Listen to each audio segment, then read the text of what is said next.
As we all know, there are various ways that cultural differences and cultural expectations can affect teaching and learning. And this could affect things like participation in class, views of the teacher and fellow students, types of activities that students are comfortable with or familiar with completing, and even differing opinions about the method and purpose of learning and education itself. So I'm going to briefly introduce you to an online tool that I think can help us better understand where our international students are coming from and hopefully better understand our own cultural expectations in comparison. So this website allows us to compare countries based on various cultural dimensions. So you can type in countries here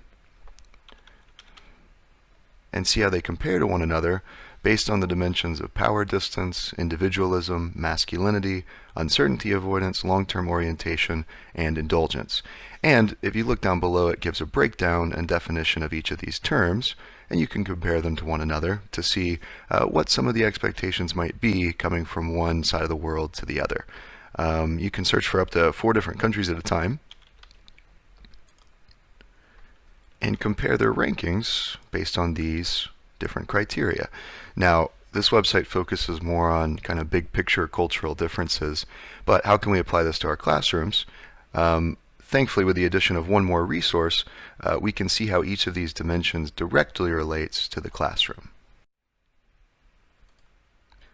Hofstede's 1986 article, Cultural Dimensions in Teaching and Learning, contains a great analysis of how cultural expectations can affect our classrooms, and it contains some handy tables that focus on the various cultural dimensions.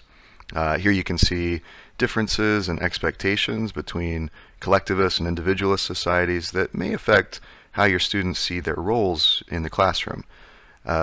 Similarly, this comparison between small and large power distance societies highlights how students are expected to interact with teachers.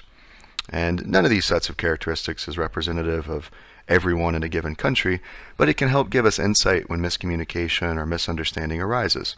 So, for example, if a student from a certain country never asks questions or participates in discussions in your American classroom, it may be because interrupting the professor in class is considered rude from their cultural background.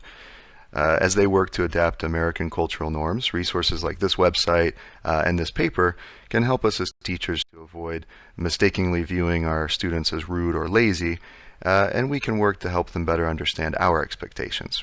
So I'd invite you to play around with the website and download this article. Neither takes much time to get familiar with, and I hope they can help you work more effectively with the international students in your classroom.